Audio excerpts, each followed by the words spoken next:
Ce projet est né suite à une interview que j'ai réalisée avec Dominica pour un journal de musique pour lequel je travaille, qui s'appelle Magic, Revue Pop Moderne.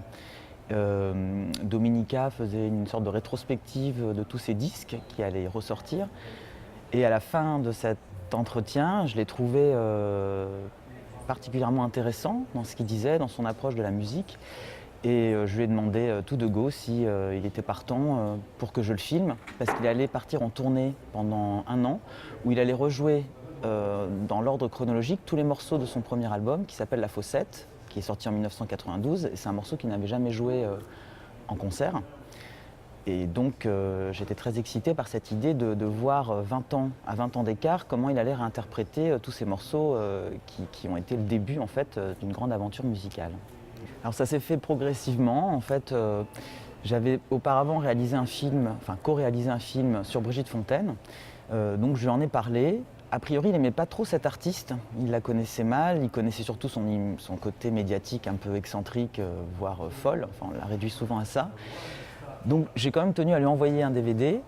Et à chaque fois qu'il passait en concert à Paris ou même dans le nord de la France, par exemple à Béthune, j'allais le voir. Donc il était très occupé parce qu'il était très demandé.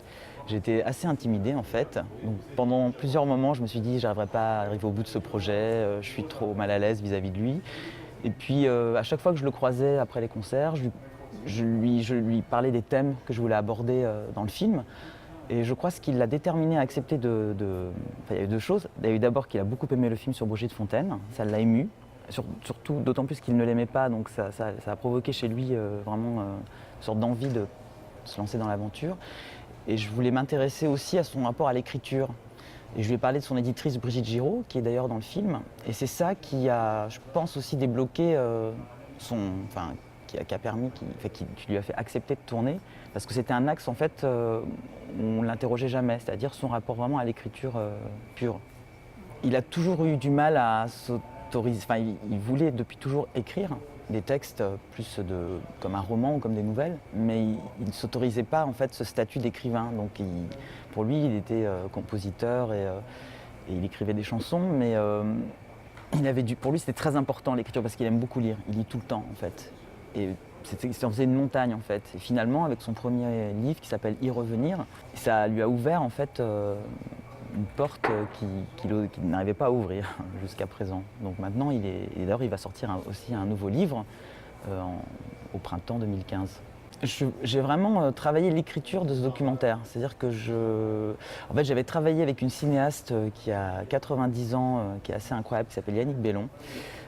Et cette cinéaste avec qui je devais faire un documentaire avec elle d'ailleurs, m'a vraiment expliqué la manière qu'il fallait que j'écrive un documentaire comme on écrit aussi une fiction, c'est-à-dire de laisser bien sûr le hasard rentrer dans la narration, mais quand même de structurer tout ça.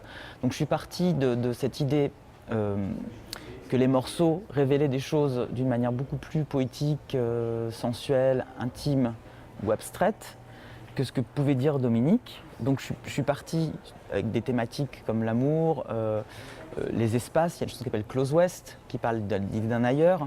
Et comme au centre du travail de Dominica, il y a toujours cette idée d'enfermement, qui est d'ailleurs le thème du film, c'est-à-dire comment de la chambre d'adolescent, qui était aussi une chambre où en fait tout a commencé, c'est là où tout a débuté, et son enfance à Provins, avec cette ville fortifiée qui était effrayante, presque gothique, où il y a toute cette histoire de peur aussi dont il parle dans le film. Je me suis dit que j'allais structurer en fait ces thématiques-là autour de ce que je pouvais trouver dans ces chansons. Et en fait dans ces chansons on s'aperçoit qu'il y a toujours cette question de l'ailleurs, de la mémoire, du sentiment amoureux qui peut être aussi enfermant, enfin toute cette thématique-là. Donc je me disais que j'allais jongler et je voulais pas juste avoir une sorte de pot pourri de titres un peu disséminé dans le film. Je voulais que les séquences filmées live soient vraiment une séquence narrative en fait.